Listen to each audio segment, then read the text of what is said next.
everybody, AP the Absolute Princess, and I'm rocking with Press Play Live. Now, you was talking about the you was mentoring somebody, helping somebody out, looking out. Like, have you ever been? Yeah, have you ever so Have you ever saved somebody's job in there at the station? Yeah, where it was like, no, I don't. You know, because Jay Hicks, the current program director. Yes. You know, so have you ever was like, Jay? You know, don't. I never had to do. No, I never had to save anybody's job. No, I never had to save anybody's job.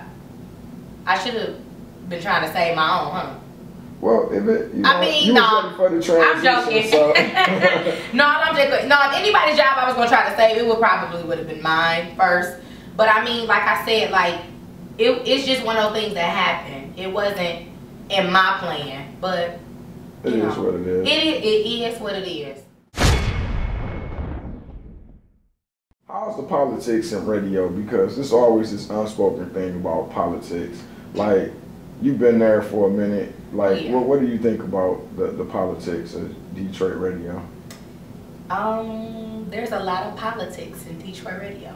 Can we talk about some? Like what? I mean, I was gonna ask you. I don't know. It's politics and everything. What do you mean, like as far as like who you know, type of thing? I guess we can start there. Like who you know? I mean, it's you got to know somebody somewhere. That's in anything that you do. It's a lot of politics in radio. It is a lot. It's some interesting things that go on there. Yeah, I mean, because it's like, okay, so I'm pretty sure everything is planned. So they got a new morning show called The Morning Heat. Mm-hmm. And, I mean, you could have, like, very well had went to that. No, I couldn't because that wasn't in the plan. Okay. Was that politics? That's a good question. I'm not sure if that was politics or not, but I wasn't in that plan, which is cool because the people are in that plan. They sound fantastic. I was gonna ask you, how do you like that? No, I like it. Well, you have to realize I had relationships with these people before everything was put together. Me and Foolish, we were doing Ricky together. We had our own segments with Ricky. Me and Delicious, I've known since before the radio thing. So, all of us already had our relationships. Me and Greg, I've been knowing Greg since he's been in Detroit. So I've already had my relationships with those people before that show even formed. So me and them, we're good. Like good. So I enjoy the show. I listen to the show. I listen to everybody pretty much. I dibble and dabble, back and forth because I'm a radio head first. Right. You know what I mean? Critique and see what's going on. Yeah, I dibble and dabble back and forth. I listen to everybody. And I was going to ask you, about, I mean, you just addressed it with it, but just specifically Delicious being a new personality on the radio, how do you like the whole, Delicious, and she got the Delicious DMs and stuff, like, how do you call her like, girl, that was good, I like, or? I don't call her and say anything about, what goes on the radio, but me and Delicious are cool. I definitely want people to know that because, like I said, hearsay and, oh, she took AP's spot and all that. No, she didn't take my spot. That was already, like I said, a situation that was going on. What happened to me had absolutely nothing to do with her. I haven't spoken to her a few times since I've been going, so it's like not that like it's not how people make it. You know what I'm saying? When something happens to somebody always finds somebody else to blame. She had nothing to do with what happened to me at all. Nothing. So I definitely wanted to set the record straight about that. She had nothing to do with that. Yeah, and when I was thinking about it, I wasn't even like, dang, but it do make sense that since she is right there, that people would kind of make that connection. They do, but they don't know that y'all was cool. Yeah, like y'all been cool for real. For a long time, like way before even when I was first beginning on the radio. You know what I'm saying? That's how long she's known and seen my growth, as being on the radio. So no, it's not like that. I hate that people always try to just try to be try to be messy and catty and want girls to not get along and like that's not what it is. It's not it. And she'll tell you the same thing. So it ain't just like I'm telling you. If you ask her, she'll tell you like what? It'll sound ridiculous to her. What's some inside shit about Detroit radio that people don't know that they really need to know? I guess from we could talk from a corporate perspective, because it might be some people that look at what you was doing and has really had a lot of success, just even from people that have went and did other things. So what's something that they need to know that they don't have any idea about from the radio if they trying to like work and do, you know, what it is that you were doing? You talking about as far as them trying to like get in there? To be an AP. Just learn everything that there is to learn. It's a lot to do in a radio station. It's a lot to learn there. Yeah, most people don't know, like, you do your own commercials. Yeah, I do. Can edit. Yeah, I can edit. I can produce. I can write my own commercial and all of that. Yeah. So it's just sales. I mean, I can sell myself for sure. Yeah. I mean, you're doing sales. Yeah, I can sell myself for sure. But it's I would say if you're trying to get in there, to just learn everything that there is to learn, because you never know where you may be placed, and you need to know your job. You need to be the best at your job. So you definitely need to learn everything in there. I mean, it was a good stepping stone for me. I think that I stayed there longer than I should have, but I wasn't ready when I necessarily thought I was ready. Now I'm ready. No, there's no question, no doubt. When I got fired, that set the tone right there. How long should a person that's doing radio stay?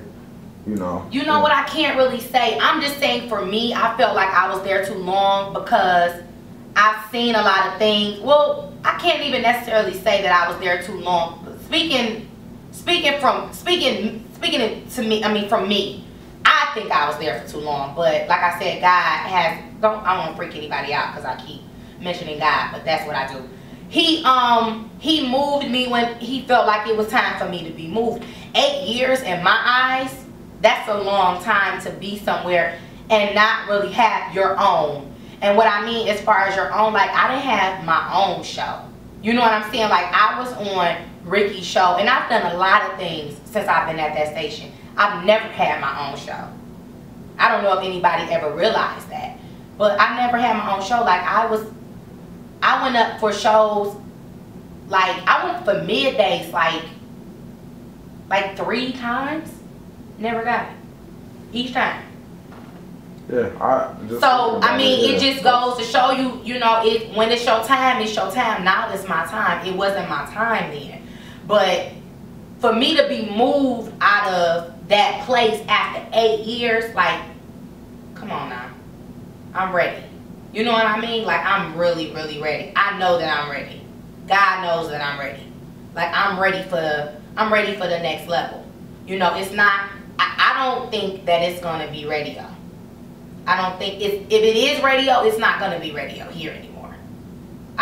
This phase is over, you know. I see. You been applying like out of state or?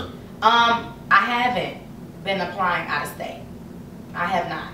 I'm just working on me right now. I haven't applied for a single job. I can't even lie. I haven't. Cause it's gonna come to me. I see. Yeah, so as far as cause you know the radio being that gig, are you getting like booked for stuff a lot and just doing stuff? Hustling? I'm definitely. Oh yeah, I'm hustling. Dexter, you gotta. Come on now. Yeah, I'm hustling. I've been actually being booked for a lot of things, and it's been more so events than for parties, because I think I'm kind of out of the party, kind of. You know our parties. Yes. Yeah. I'm kind of out of the party scene now. Like, I've gotten booked for a few parties that I'm going to actually do, but some parties I have turned down just because of the types of parties that they are. I don't want to really be the party host. You know what I mean? I'm an event host. You know what I mean? I want to host events like fashion shows, red carpets, things of that nature. You know what I mean? I don't want to be in the club every week where you know every such and such April's there, AP's there, or whatever. You know? Nah. Yeah, it is a difference. I've done that though, but that's what I'm saying. Like, no disrespect to those who are doing it now, because they're younger than me. You know, I'm a little bit older. So So I've been there. I've done the weekly parties. I've successfully done parties on the radio, off the radio for years, like club nights, the same club nights for years. Like I've already done that in my earlier stages of being on the radio. Now it's like, okay, it's time to put on your big girl panties and show everybody what you really got. And that's going a little bit more mainstream. You know what I mean? That's where I see myself now. You know, going a little bit more mainstream. There's nothing wrong with what anybody's doing right now. So this ain't that, we ain't having that conversation. Everybody's in their own lane doing what they're doing. That's just not mine anymore. Yeah, you're not doing like the part, but the events. And the events I'm with, even not to discredit all parties, but it just has to be a certain type of party. So like a black party type of. A black party is always good. You know, just not the every weekly thing. No. Strip clubs? No strip clubs. Okay. No disrespect, but no strip clubs. I tried it once not too long ago, and it just. And you do need to take that. Yeah, it just wasn't there. Like I tried it, and I went in there and everything, and it didn't feel good for me, so I didn't go through with it. I see. What else do you? Okay, so we got the event hosting. What else do you do? Like if somebody wanted to book you for some stuff, what? Throw out your interviews. Okay. I'm getting ready to do some one-on-one mentoring, and I was kind of doing that. And one-on-one mentoring is something that I might put together as like a group effort as far as I go, because I've been getting a lot of young ladies that's been reaching out to me, and it's like it's so many of them. I don't know how I'm gonna put up with just doing the one-on-ones. So I might just put it together, just bring everybody together and just have them pick my brain or, you know, whatever.